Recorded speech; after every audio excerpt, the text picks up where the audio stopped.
আর গ্রামের লোকেরা আমাকে এই প্রতিবেশী এই পাশের লোকগুলা আমাকে 10-15 জন মহিলা এক জায়গায় আমাকে নিয়ে যায়।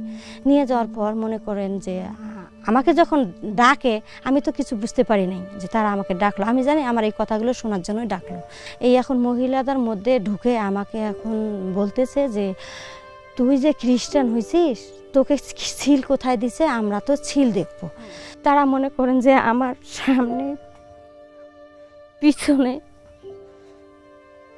মানে সব দিক দিয়ে তারা দেখতেছে, খুঁজে খুঁজে যে কোথায় আমার শরীরের মধ্যে ছিল আছে। এরকম ছিল তো আমার শরীরের মধ্যে নাই। তখন আমি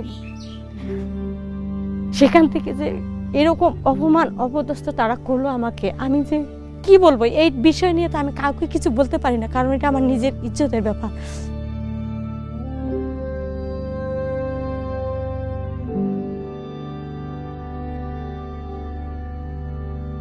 আমরা যেমন জেনেছি এত নির্যাতন হওয়ার পরও আমরা প্রভুতে বিশ্বাসে স্থির আছি।